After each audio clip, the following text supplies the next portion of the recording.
Ya está. Bien, chicos, buenas noches otra vez. Vamos a continuar con las clases, básicamente de cómo vamos a colocar las fuerzas sísmicas, ¿no? Porque eso ya es prácticamente lo que nos falta. Después ya es propiamente la aplicación. Lo vamos a ver con los ejemplos hoy día. El miércoles también vamos a hacer, en todo caso, tenemos, me parece, sí. Y ya con eso vamos terminando, ¿no? Para dejar el trabajo el viernes, ¿no? Que es su práctica dirigida, es la práctica 4, ¿no? Esa va a ser domiciliaria, ¿de acuerdo? Para que lo entreguen el lunes, ¿no? Viernes, lunes, así va a ser. Propiamente de análisis tridimensional y por ahí quizás algún tema de sistematización, eh, como práctica, ¿no? Como práctica. Luego el examen final va a ser el día, bueno, estamos viendo si va a ser jueves o viernes de la siguiente semana, donde ya ahí pues se termina todo, ¿no? Igualmente para que entreguen su trabajo de investigación, ¿de acuerdo? Entonces ya con eso para ir cerrando. En cuanto al solucionario, ahorita estoy ordenando porque lo tengo programado en Excel, pero bueno, lo quiero ordenar un poquito entendible en todo caso, ¿no? Para que lo puedan revisar. Ya, y bueno, ya estoy terminando, entonces seguramente hoy día más de un rato terminando la clase y ya les enviaré. Sí, el solucionario de la práctica anterior, la primera pregunta, porque la segunda pregunta tengo entendido que lo va a hacer el ingeniero Arias. Y bueno, después ya cada quien califica su grupo. ¿Está bien? Bien, entonces, bueno, esas son las indicaciones. Vamos a continuar donde nos habíamos quedado, ¿no? La clase anterior estábamos revisando los parámetros con los que íbamos a determinar la fuerza sísmica, ¿no? Recordemos que la fuerza sísmica era V, ¿verdad?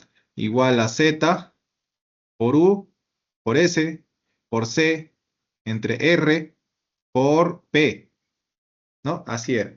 Y este P, lógicamente, era la masa por la aceleración, ¿no? Perdón, la masa por la gravedad, ¿no? Masa por la gravedad.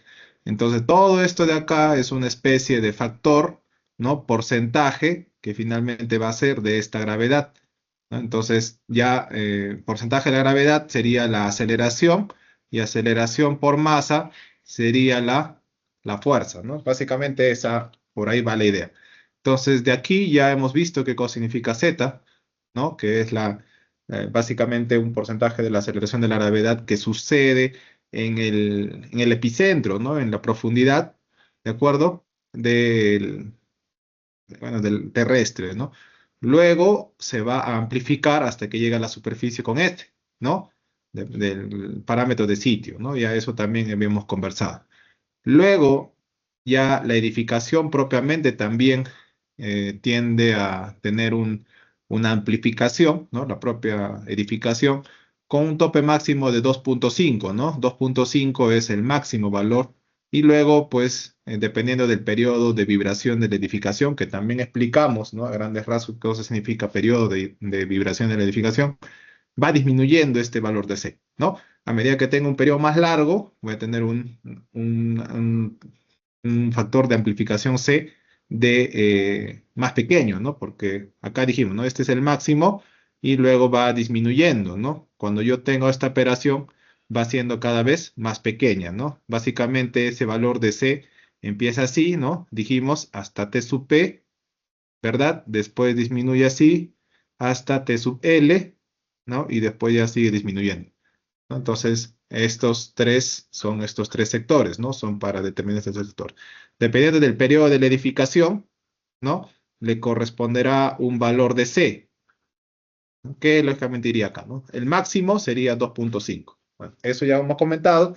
Y también habíamos comentado qué significa U, ¿no? Que era básicamente un factor de seguridad, más o menos llamándolo así, ¿no? Que en base a las categorías de la edificación, entonces se da un extra, ¿no? Un factor hasta 1.5 más de lo que resulta de Z, US, de Z, S y C, ¿no?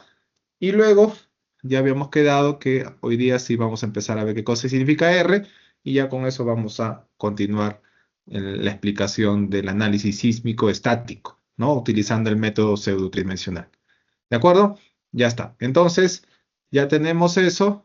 También en la norma, estamos viendo la norma también, que eso es lo que finalmente vamos a utilizar, ¿no? Nos habíamos quedado aquí en la tabla 5, que significa el uso, ¿verdad? El factor U y cómo nosotros lo manejaríamos en base a la categoría de la edificación.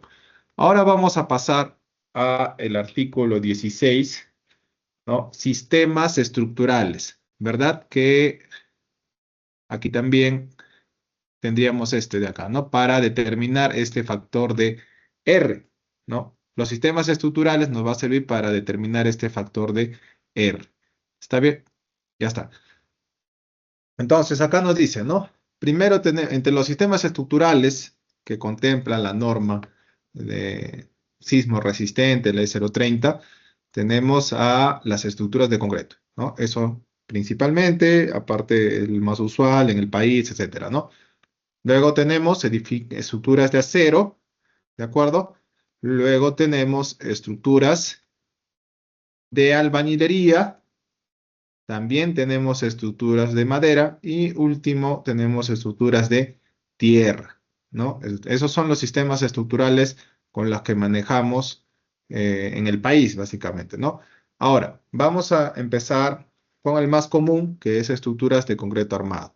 ¿De acuerdo? Ya sabemos concreto armado, una combinación entre el concreto y el acero de refuerzo, que básicamente es acero corrugado, ¿no? De grado 60, con una fluencia de 4200, etcétera. ¿Está bien? Entonces, acá nos dice, ¿no? Todos los elementos de concreto armado que conforman el sistema estructural sismorresistente cumplen con lo previsto en la norma técnica E060, ¿de acuerdo? Que es también con la que se empieza en los cursos de concreto armado 1, ¿verdad? Sí, con la norma E060, con los primeros capítulos, se empieza el concreto armado 1, ¿no? Después ya se pasa a concreto armado 2. ¿Está bien? Ahora, ¿en, en qué sistemas se dividen las estructuras de concreto? Tenemos de 4 tipos, ¿de acuerdo? ¿Y por qué? ¿Por qué no solamente estructuras de concreto? Porque cada tipo depende de ciertas características, ¿no?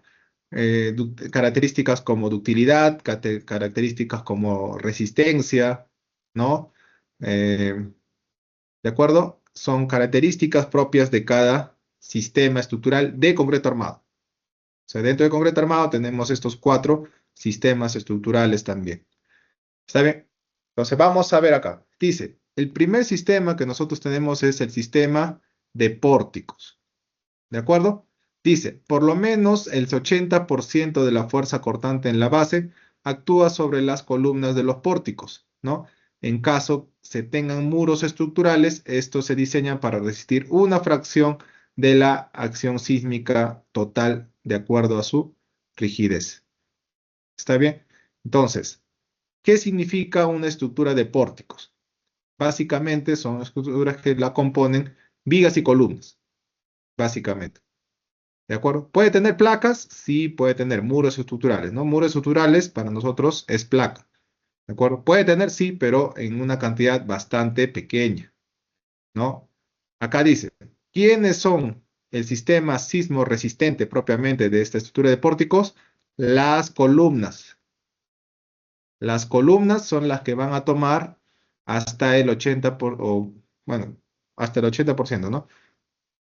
Por lo menos, perdón, por lo menos, o sea, mínimo 80%, ¿no? O sea, por ejemplo, yo tengo aquí, básico nomás, ¿no? Tengo acá unas columnas, acá uno, a ver, vamos a cambiar de color. Por ejemplo, acá uno, dos, tres, cuatro, ¿no? Bueno, uno, dos, tres, cuatro. Uno, dos, tres, cuatro, ¿no? Entonces, estas son columnas, entonces la fuerza sísmica V, ¿no? Esta fuerza sísmica V finalmente que nosotros con la que vamos a trabajar, ¿no? V. Entonces, al menos el 80%, ¿no? Porque esta es una fuerza cortante en la base, al menos el 80% debería de salir de la suma de todas las fuerzas cortantes que estamos analizando en esa dirección, ¿no? En la base de las columnas. De repente, este de acá no es una columna, sino es una placa. De repente, ¿no? No sé. Si es una placa, entonces acá también tendrá. Ah, pero la suma de todos estos de acá, ¿no? La suma de todos estos con estos, con estos, con estos, debería ser al menos el 80%, ¿no? De la cortante que calculamos con el sismo. ¿no? A lo que me refiero es, una vez que nosotros tenemos la fuerza sísmica, ya sabemos que lo vamos a repartir por piso, ¿no? Esto lo vamos a repartir por nivel, ¿no? Así, ¿no? Lo vamos a repartir así por nivel, ¿de acuerdo? Y aquí tendríamos la cortante total, ¿no? Sumada, tendríamos esta cortante que sale del Z o SC3. ¿Estamos de acuerdo? Ahora, esta cortante lógicamente tendría que salir de la suma de las cortantes de todas las columnas y placas, ¿no? Todos los elementos verticales, ¿de acuerdo? Debería de darnos este valor de acá. Ahora, si tenemos columnas, ¿no? Nos dice acá la norma que al menos el 80% tendría que ser las que toman las columnas. Y la placa, bueno, pues la diferencia, ¿no? Si es que yo tengo esa proporción, entonces mi edificio va a ser de pórticos. ¿De acuerdo? Mi edificio va a ser de pórticos. ¿Estamos de acuerdo? ¿Eso está claro, chicos? ¿Se entiende eso? ¿De acuerdo? Cuando hagamos el ejemplo, vamos a ir revisando y también de repente si no nos alcanza el tiempo de verlo propiamente con el ejemplo, lo vamos a ver también un poquito con etapas. ¿Ya? Por eso toda esta clase ya va a ser full comprensión del análisis estático y lógicamente todo lo que conlleva a nuestra norma sismo resistente peruana, ¿no? Al menos del punto de vista estático. Pero se entiende la idea, se entiende que las columnas al menos tienen que tomar el 80% de esta cortante eh, basal, ¿no? De la fuerza sísmica. Y bueno, la diferencia lo pueden tomar las placas. Si no hay placas, full columnas, entonces lógicamente el 100% de la cortante la tomarán las columnas, ¿no? Si es puro columna. ¿Estamos de acuerdo, chicos? ¿Está claro eso? ¿De acuerdo? Sí, ¿Sí? ingeniero. Ya. Igual me comentan, por favor, porque ya saben que de noche un poquito tengo dificultad con el internet. Por favor, me van comentando si les voy pidiendo alguna opinión para ver que no se me fue el internet también. ¿De acuerdo? Ahora la pregunta es esta. ¿Cuándo yo considero que esto es columna o cuándo considero que es placa? ¿Qué opinan? No sé, de repente tengo así, ¿no? Y tengo esto. ¿Cuándo yo considero de que esta columna, entre comillas, pasa a placa? O en todo caso se quede como columna. ¿Cómo considero? ¿Qué haría para considerar eso? O para tenerlo algo rápido. ¿Qué haría? ¿Alguna idea?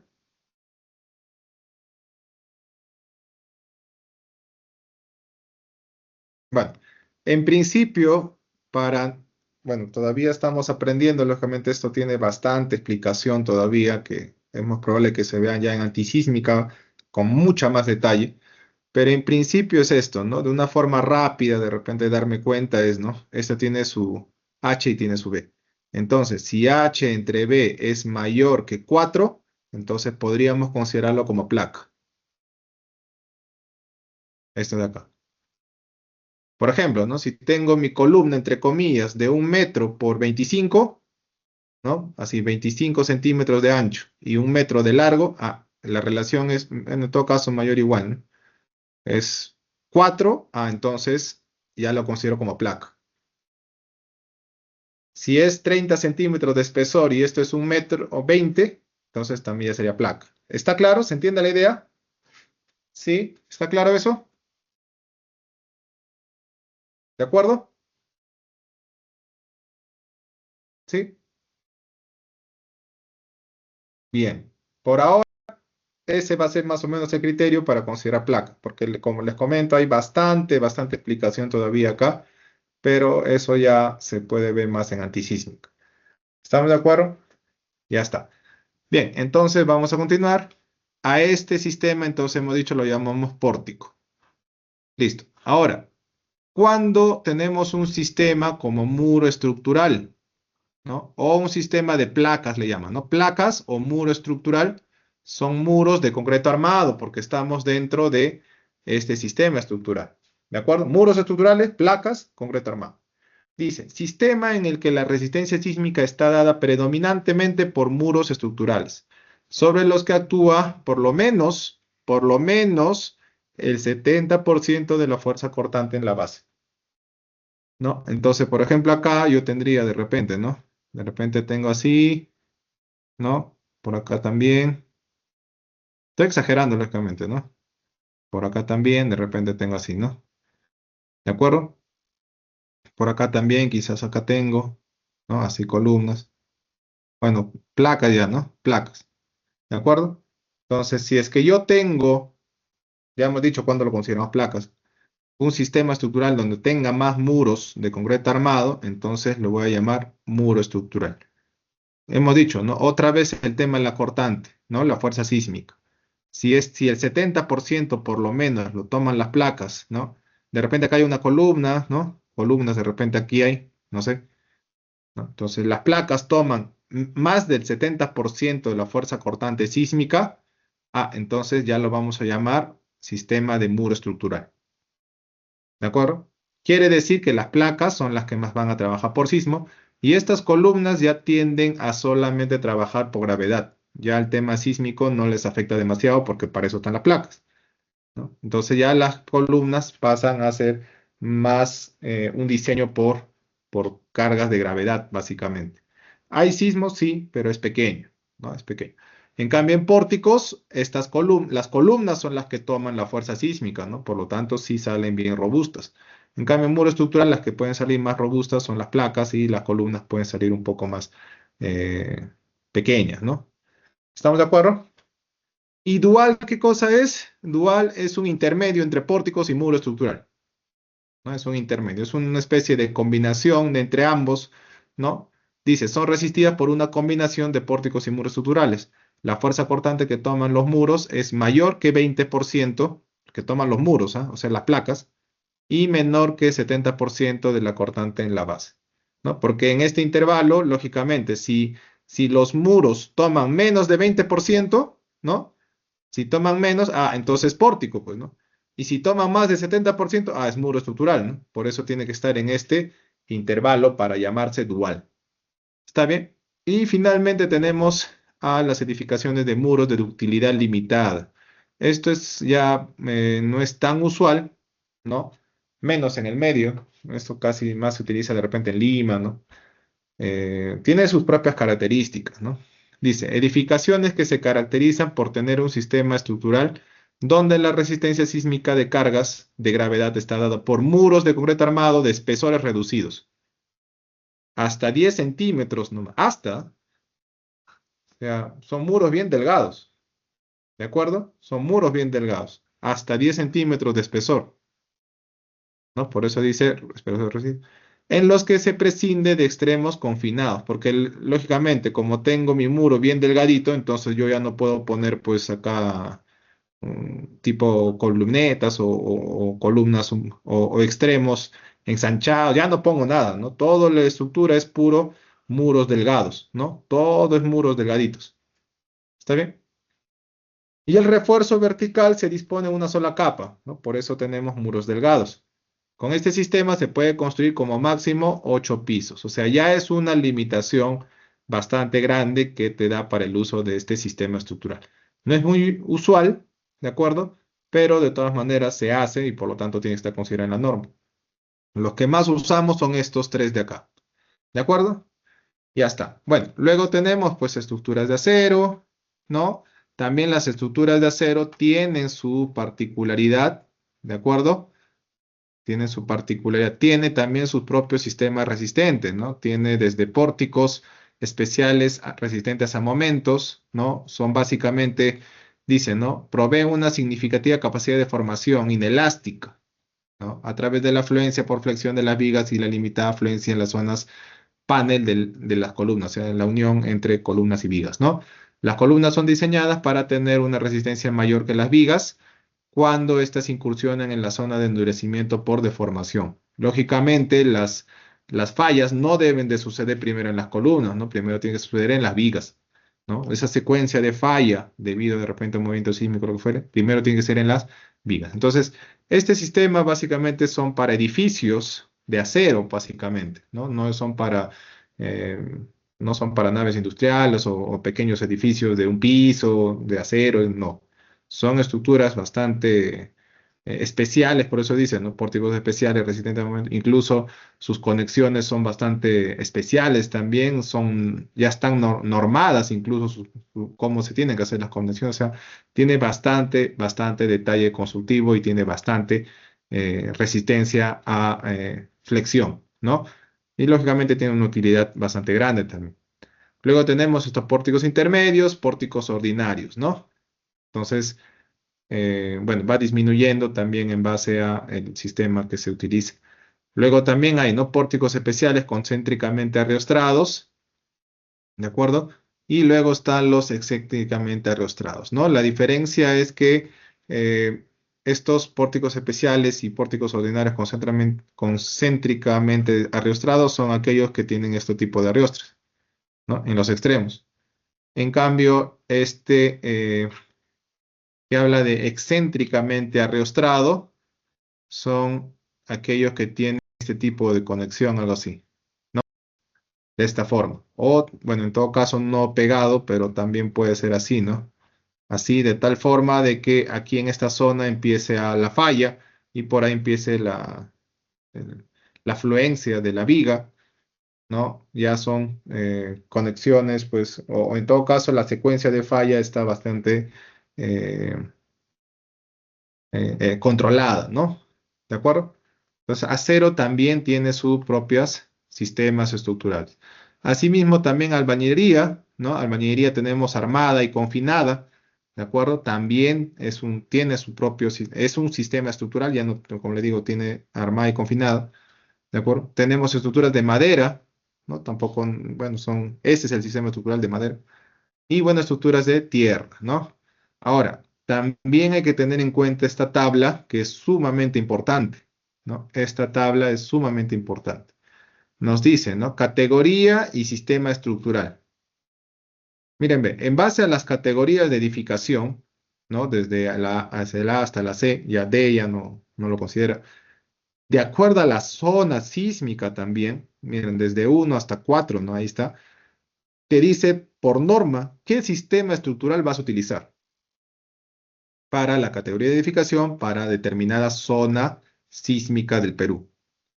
Por ejemplo, ¿no? Nosotros queremos hacer la universidad, ¿no? Acá la facultad, por ejemplo, el módulo de la facultad. Ese sería un A2, ¿verdad? Porque es un módulo educativo, ¿de acuerdo? Es un módulo educativo, entonces es un A2. Luego, ¿estoy en qué zona? Huaraz está en la zona 3, acá. Ah, entonces, ¿qué sistema estructural puedo utilizar?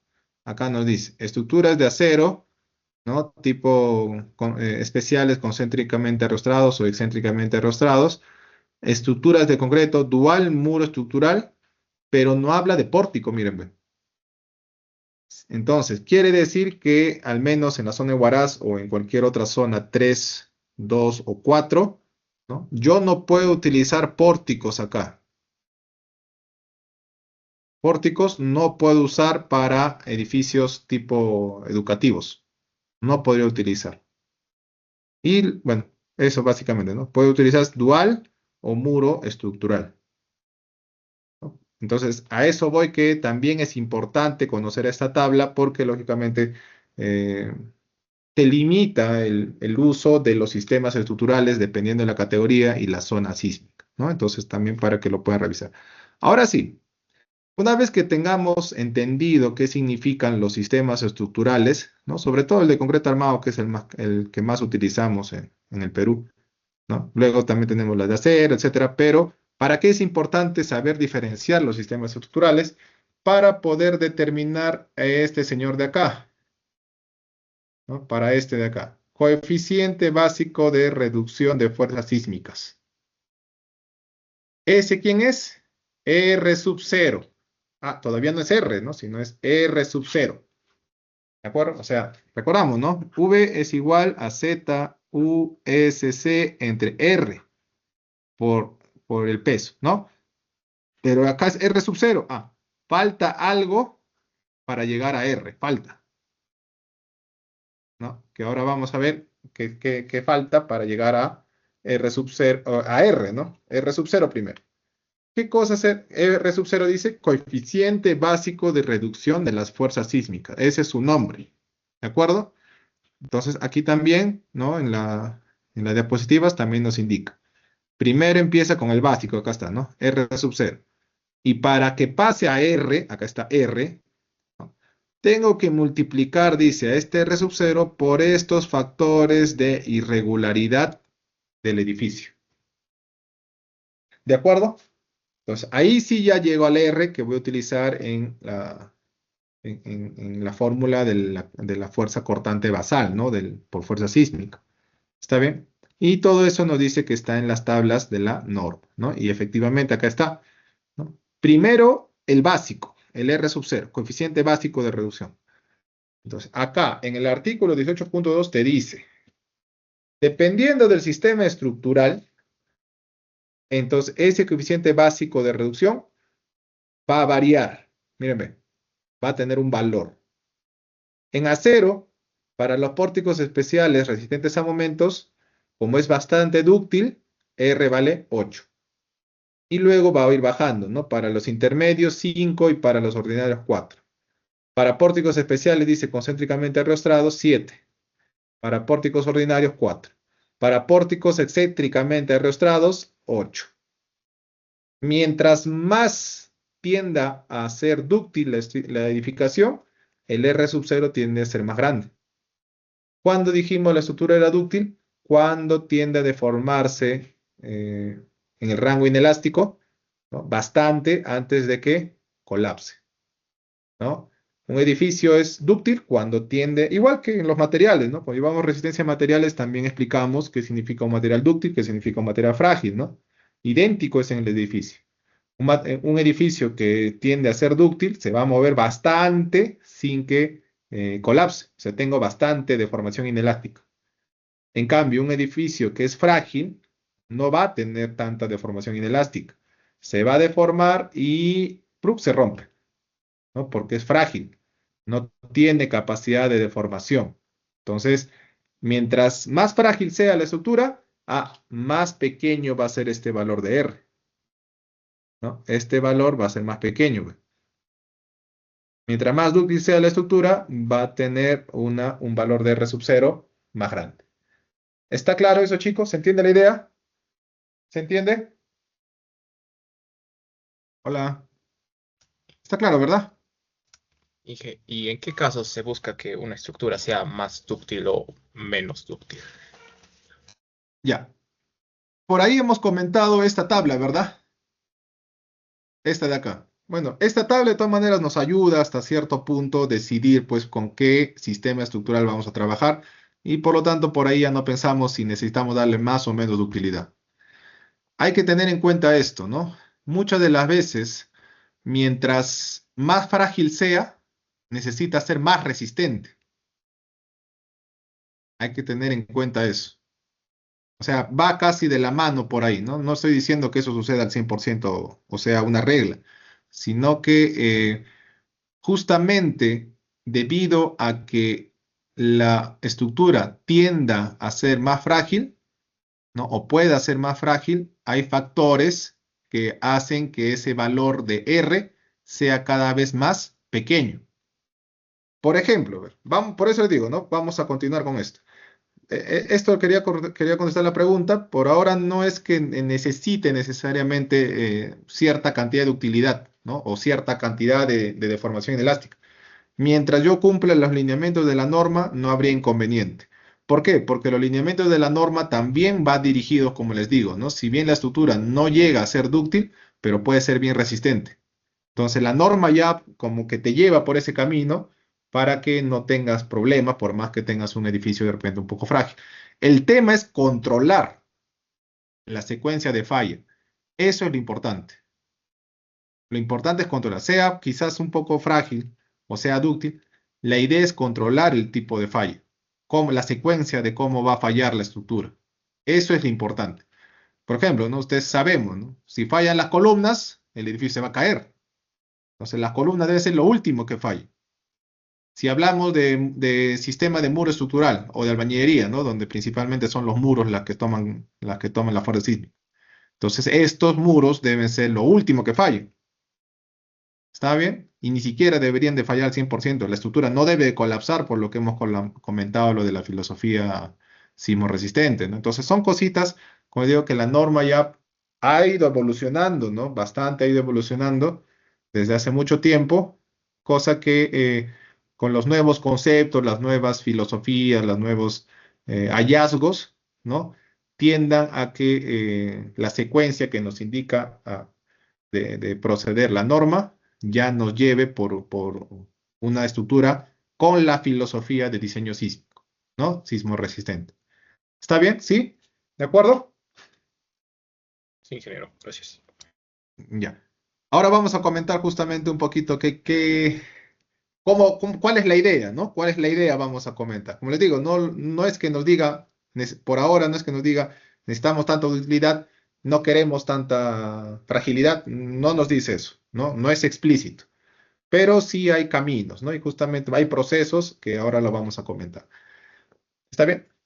Ya está. Entonces, este coeficiente estábamos diciendo que es coeficiente básico, ¿no? Mientras la estructura tiende a ser más dúctil, ya por norma, el R es más grande. Y si la estructura es más frágil, ¿no? Entonces el R es más pequeño. ¿De acuerdo? Ya está. Ahora, vemos en concreto armado, por ejemplo, ¿no? En concreto armado, el coeficiente básico de reducción de fuerzas sísmicas R sub 0 en pórticos es 8. Ojo, el básico, ¿ah? Para dual, que es el intermedio entre muro estructural y pórtico, es 7, el R es 7. Y para muros estructurales, el R es 6. Claro, porque el muro estructural es más rígido, ¿no? Al ser más rígido, entonces no tiende quizás a tener un desplazamiento inelástico importante como si quizás lo tienen los pórticos. Pues hay que verlo también desde ese punto de vista, no solamente la fragilidad, sino la rigidez también que puede tener el edificio. ¿Está bien? En este caso, el muro estructural es mucho más rígido que el pórtico, ¿no? Entonces vamos a tener movimientos bien pequeños. La incursión en rango inelástico también va a ser más pequeña, ¿no? Por eso también el R es más pequeño. Muros de utilidad limitada, acá más aún todavía R4, ¿no? Porque es mucho más rígido incluso, ¿no? Y tiene la limitación también de que solo se utiliza hasta 8 pisos, dice, ¿no? Albañilería armado confinada, 3, mírenme, 3. ¿Por qué?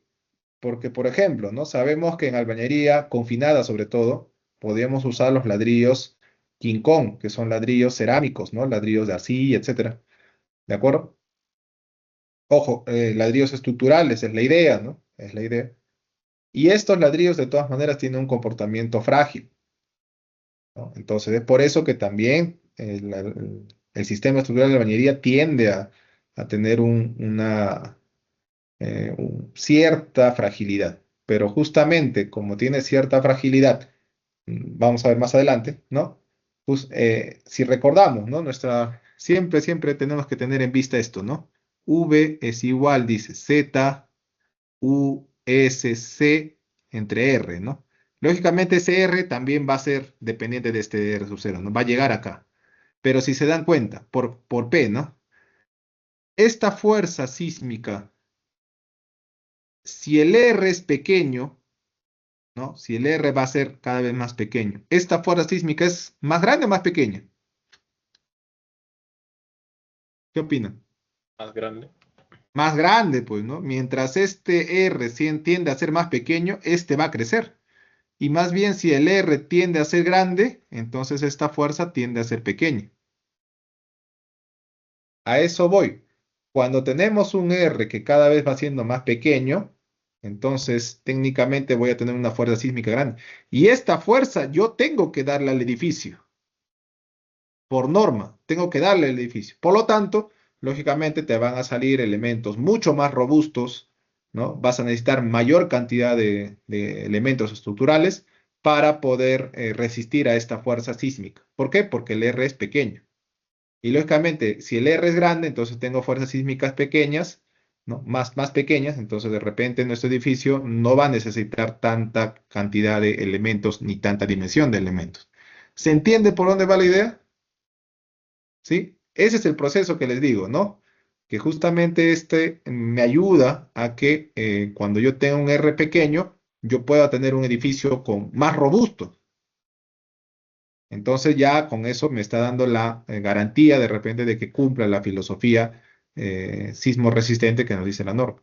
¿Está bien? Sí. En cambio, cuando tengo un R pequeño, un R grande, ¿no? Tengo una fuerza sísmica pequeña, entonces los elementos me van a salir un poco eh, más pequeños, pero sí voy a tener una capacidad grande de formación, ¿no? Voy a tener una capacidad grande de formación sin que colapse. Por lo tanto, eso también es adecuado, ¿no? Porque dentro de la filosofía también sabemos de que el edificio no debe de colapsar.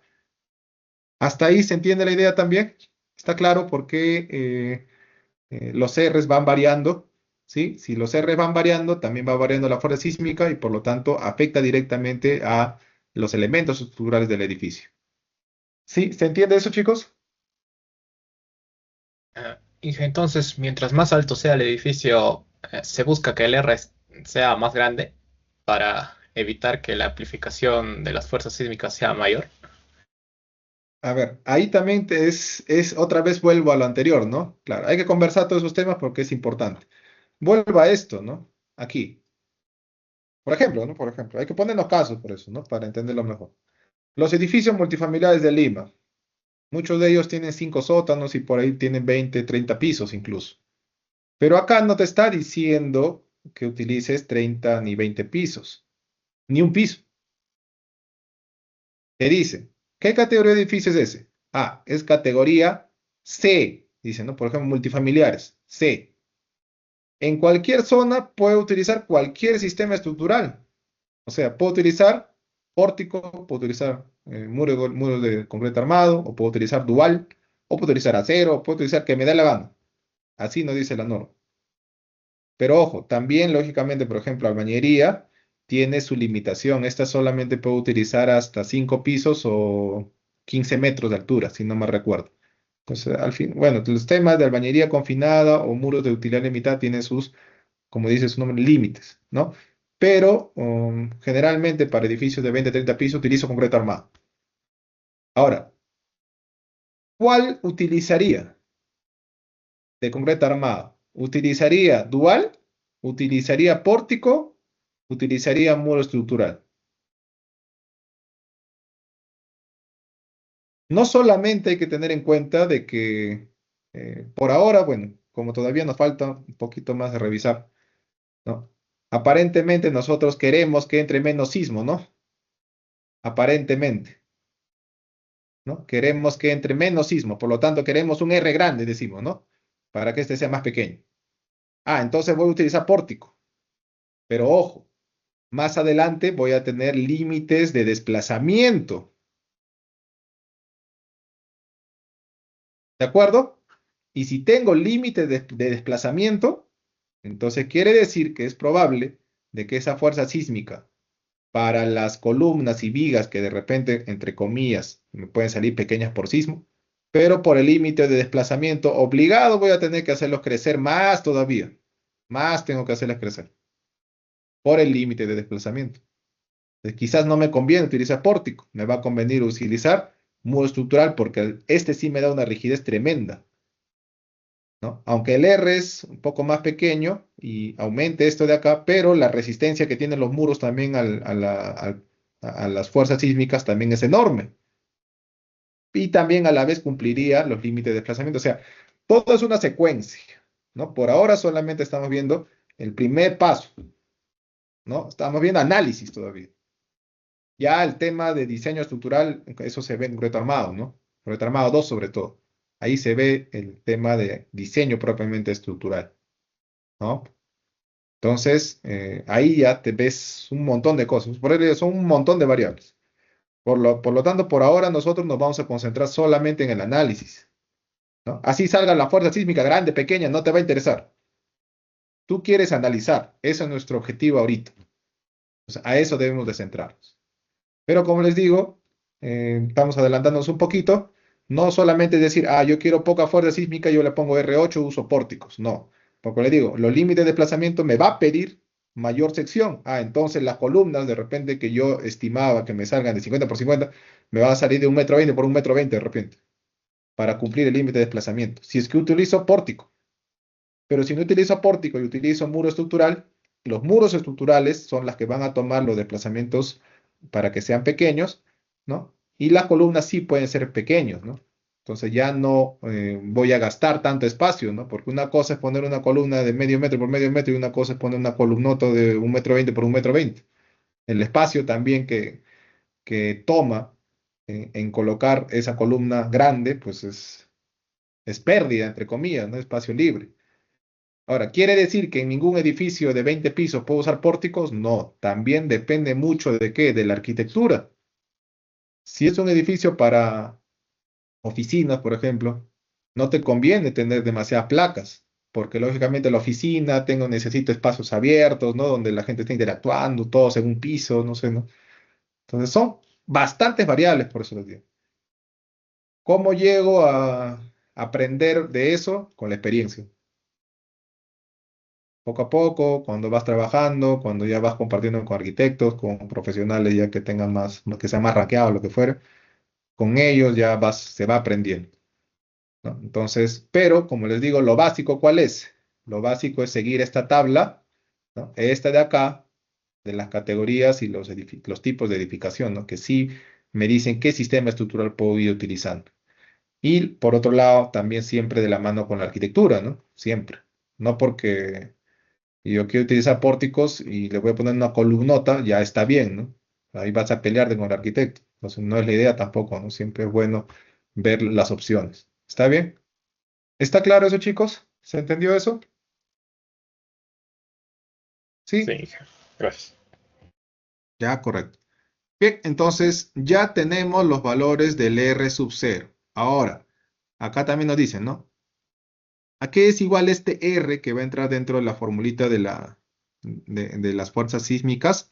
¿No? Es el R sub 0 por estos dos factores. Uno es factor de irregularidad en altura y el otro es irregularidad en planta. Irregularidad en altura, irregularidad en planta. Miren, ve, por norma, todo en base a la norma, por eso, todo eso está en la norma. La norma debe ser nuestra Biblia a partir de ahora. Tienen que sabérselo, debe ser derecho. Todo. Entenderlo. No memorizarlo, sino entender los artículos, ¿no? Tratar de entender. Ya está. Entonces, ahora sí ve. Regularidad estructural. De esta irregularidad estructural va a aparecer el IA, que es la irregularidad en altura, y el IP, que es irregularidad en planta. Factores que van a afectar al R sub 0, ¿no? Entonces, por eso nos dice, ve, las estructuras se clasifican como regulares y irregulares. ¿Está bien? Deben de cumplir las restricciones de la tabla 10, dice, ¿no? Establecer procedimientos de análisis, determinar el coeficiente R. Este R ya sabemos, es R sub 0 por los factores de irregularidad, ¿no?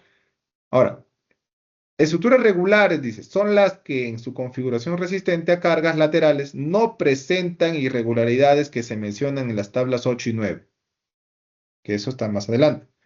Por lo tanto, este factor IA e IP van a ser 1. Si el factor IA e IP es 1, entonces el R va a ser igual a ¿cuánto? Al R sub 0. Estructuras regulares, ¿no?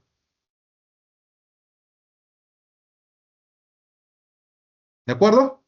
Porque el IA, IP son 1, pues, ¿no? Si son 1, entonces así se quedaría, por lo tanto, trabajaría directamente con los factores básicos. ¿Está claro eso, chicos? ¿Se entiende, verdad? Sí. Ya, gracias. Ahora, cuando son irregulares, dice, son las que presentan una o más de las irregularidades indicadas en la tabla 8 y 9. ¿Cuáles son esas tablas 8 y 9? Acá viene. Factores de irregularidad, dice, ¿no? Primero tengo en altura. Factor de irregularidad I sub A. Factor de irregularidad en altura. Dice, ¿no? Se determina como el menor de los valores de la tabla 8, correspondiente a las irregularidades estructurales existentes en altura en las dos direcciones de análisis. Recordemos, Son dos direcciones, ¿no? En X y en Y. ¿De acuerdo? Entonces hay que tener en cuenta eso. Menor de los valores de la tabla 8. ¿Cuál es la tabla 8? Esta es la tabla 8. Irregularidades en altura. Mírenme, yo tengo varias irregularidades. Al final te dice, ¿qué te dice la norma? Que tú consideres si tienes dos o más irregularidades en altura, tú consideras el que menor valor te da de I sub A, ¿no? De este de acá. El que menor valor de I sub A te da, con ese trabajas. Ese sería el factor, I sub A. ¿Cuáles son estas irregularidades? Que seguramente también están acá. Bueno, esto ya hemos hablado. No habla acá de las irregularidades, pero es bueno hablarlo aunque sea rápido. Por ahora lo vamos a considerar de repente como regular, pero es bueno conversarlo aunque sea rápido. ¿Está bien? Primero tenemos irregularidad de rigidez o piso blando. Seguramente muchos han escuchado el piso blando, ¿no? ¿Cuál es la característica principal de eso? Nos dice que son estructuras que, como su nombre dice, irregularidad de rigidez en altura. Por lo tanto, la rigidez que tiene el primer piso es diferente a la del segundo piso, es diferente al del tercer piso. ¿Cuándo sucede eso? Generalmente, ya hablando desde un punto de vista de edificios existentes o de edificios comunes que lamentablemente se construyen en Perú, va desde este punto de vista. Si esto es pórtico, entonces dijimos que cualquier tabiquería debe ir, ¿qué cosa? Aislada. O sea, no debe ir unida ni a las vigas ni a las columnas. Por eso se dan cuenta que muchas de ellas tienen como un marquito, ¿no? Hay muros que tienen como un marco, ¿de acuerdo? Para que no choque con las columnas. El marco es del muro, ¿no? Acá tienen como un marquito de concreto, algo así, ¿no? ¿Está bien? Cosa que no choca con el muro, ¿de acuerdo? Así. Eso solamente hace que el muro le transmita peso a la viga, pero no le transmitirá rigidez porque no está unido, no está separado, es solamente peso.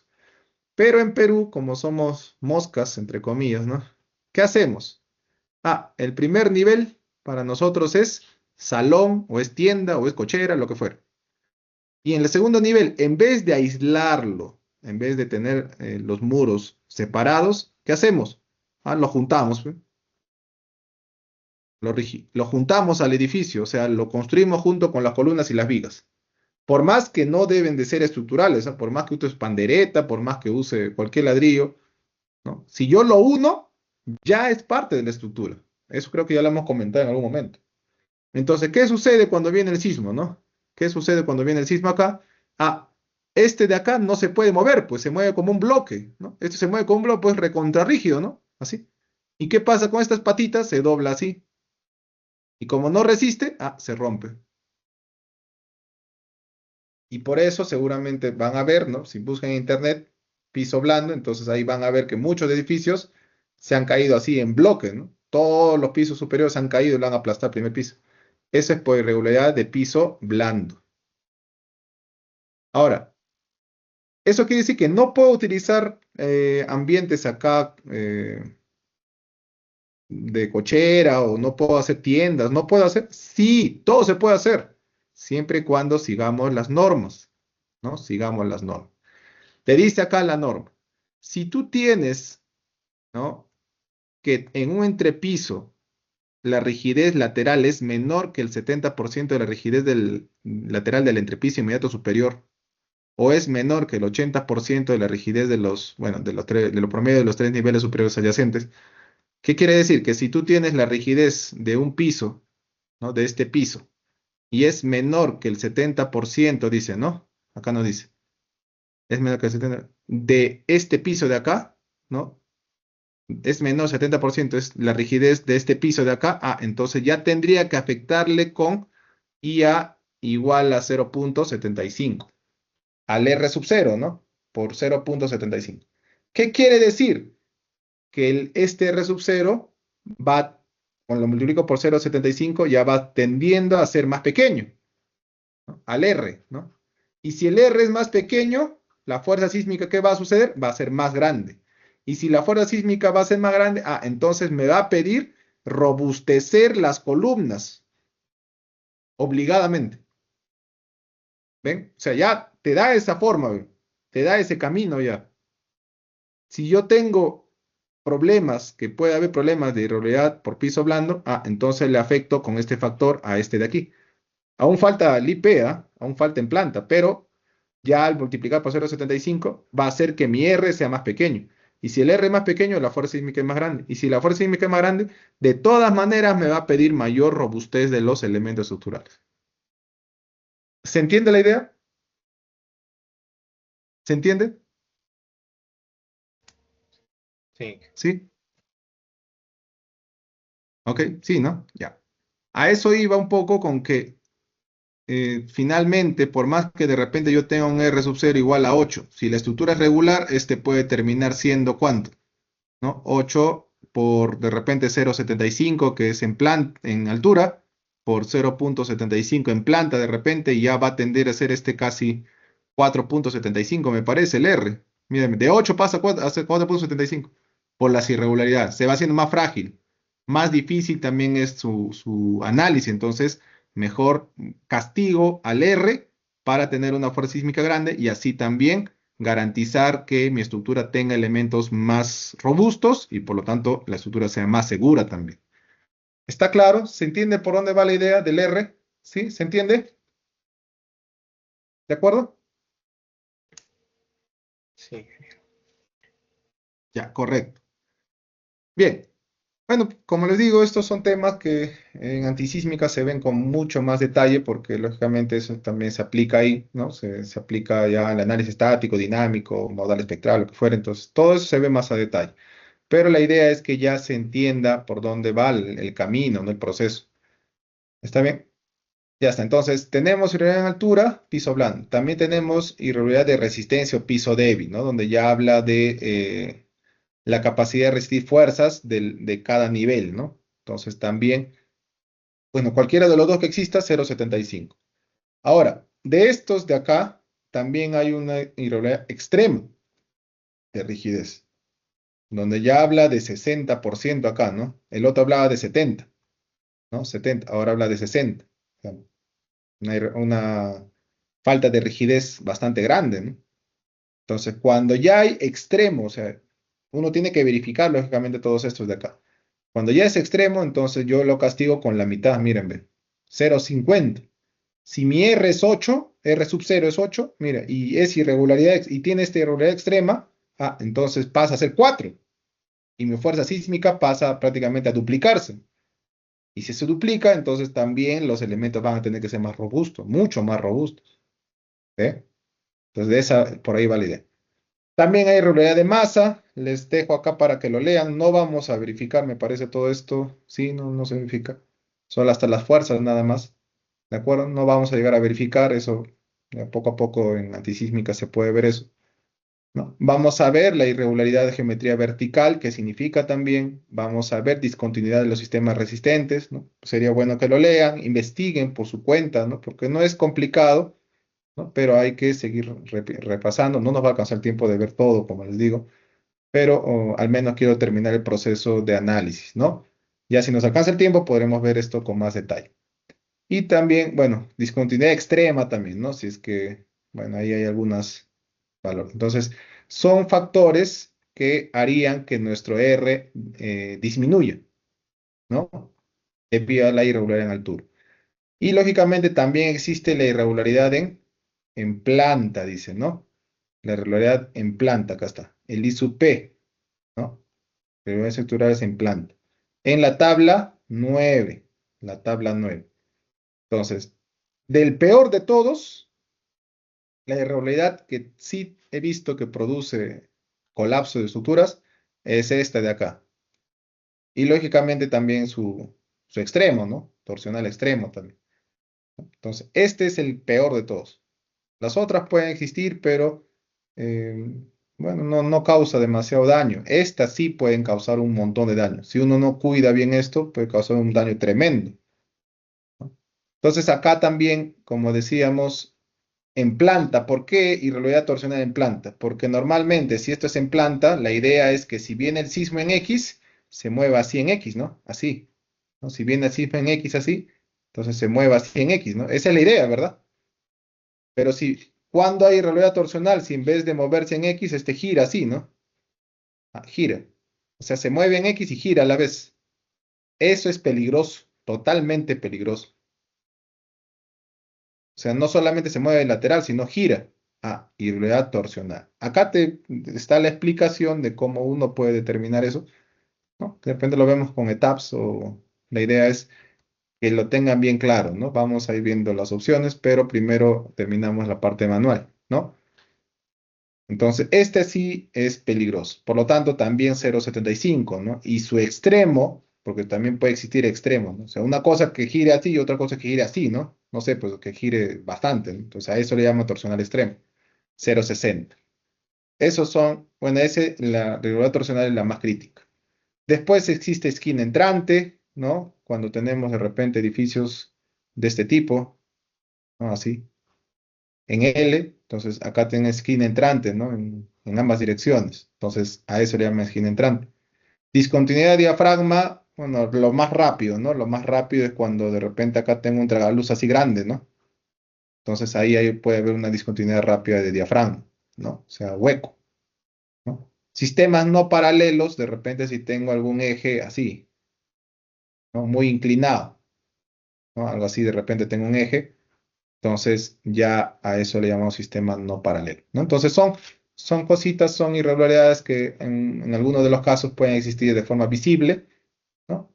Y, bueno, otras sí que tendría que verificarse ya con temas de desplazamientos, que se tendría que hacer un cálculo, ¿no? Y si es que... Ahora, ¿cómo arranco? Lógicamente arranco asumiendo algunos valores, ¿no? Arranco asumiendo algunos valores. ¿De acuerdo? En nuestro caso, podríamos asumir, ¿no? Si la estructura, ustedes lo ven, que de repente no va a tener tanto problema, tanto de piso blando, ni en planta, ni en elevación. Entonces, normal podrían asumir que estas irregularidades son uno, ¿no? Es más, cuando se hace un análisis estático, inicialmente se considera que estas irregularidades son uno, ¿no? Si es que no hay, lógicamente, las evidentes, ¿no? Las evidentes serían la esquina entrante, la discontinuidad de diafragma, ¿no? Por ahí irregularidad geométrica vertical, ¿no? O discontinuidad del sistema. Esas son visibles incluso, ¿no? En el mismo plano uno podría darse cuenta, ¿no?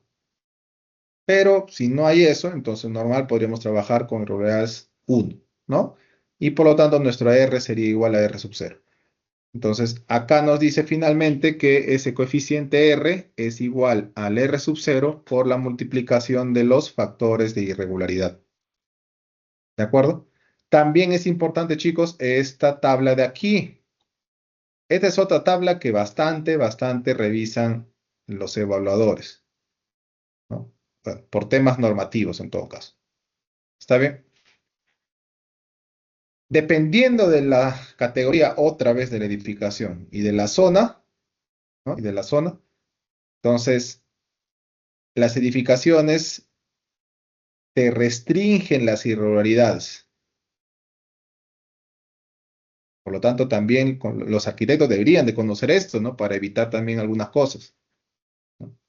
Por ejemplo, nosotros, nuestro módulo civil, que parece una C, ¿verdad? Que es como una C, es así, ¿no? Nuestro módulo civil es algo así, ¿no? Así, ¿no? Entonces, A2, zona 3, no se permiten irregularidades, dice, por norma. Pero si es una C, ya hay irregularidad de esquina entrante. Ya hay irregularidad de esquina entrante. O sea, teóricamente no debió de construirse así. ¿Es discutible un poco esto? Sí, porque como que demasiadas restricciones también no, bueno, no permite de repente que podamos seguir investigando, que podamos seguir mejorando las técnicas para tener edificios de este tipo, ¿no? Porque de todas maneras, hacerlo así o hacerlo como si fueran tres estructuras regulares, así, con su junta, ¿no? Así, esto de todas maneras es mucho más caro. Por el tema de lluvia también puede entrar acá por las juntas la lluvia al edificio, ¿no? Entonces son bastantes cositas por ahí que haría que uno a veces omita esta tabla. Por eso les digo, depende mucho a veces de los evaluadores. A veces algunos sí omiten esto porque dice, bueno, nosotros por temas de presupuestales, ¿no?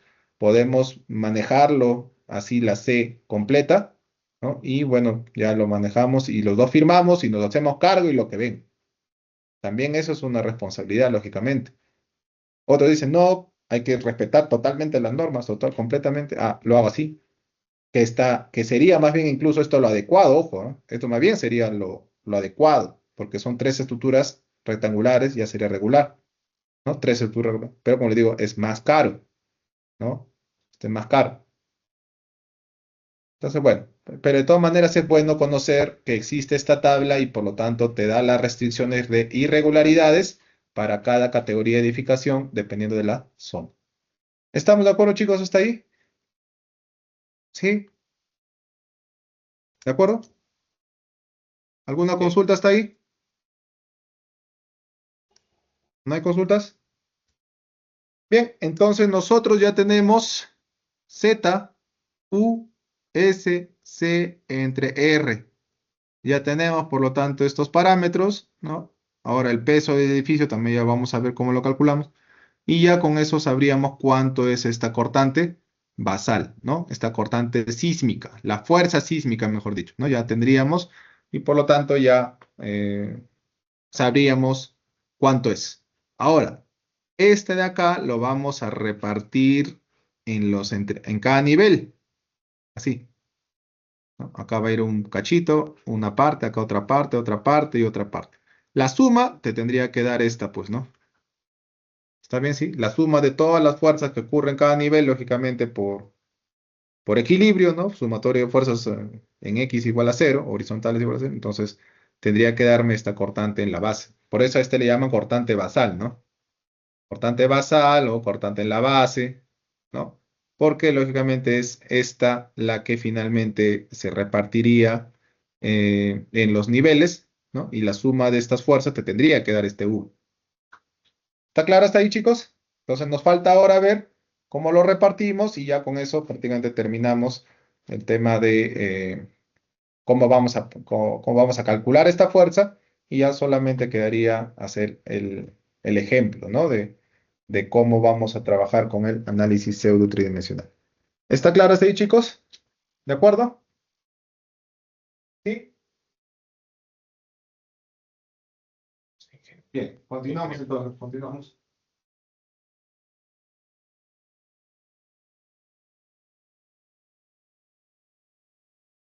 Bien.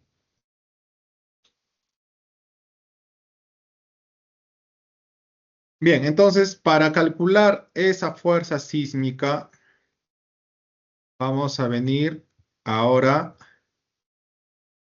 a aquí. También hay un inciso aquí que faltaba comentar, que es peso de la edificación, ¿no? Eso también me está olvidando. Entonces ya tenemos esta fórmula, ¿no? Z, U, S, C entre R. Por P, dicen, ¿no? Entonces, esto ya tenemos. Ahorita tendríamos que terminar esta parte con este P. Este es el peso de la edificación, ¿no? ¿Está bien? Sí. Entonces, ¿qué nos dice la norma? ¿No? Que también está acá. Por eso acá aquí también está. Aquí ve. Artículo 26, peso del edificio, ¿no? Estimación del peso. ¿Qué nos dice la norma? Que es lo mismo que está en la diapositiva, está igual. ¿De acuerdo? Nos dice que primero ese peso debe estar en base a la carga permanente. O sea, ¿qué cosa es la carga permanente? El peso de los elementos, pues, ¿no? De los elementos estructurales y no estructurales. ¿De acuerdo? Entonces esto sería peso de los elementos estructurales y no estructurales, ¿no?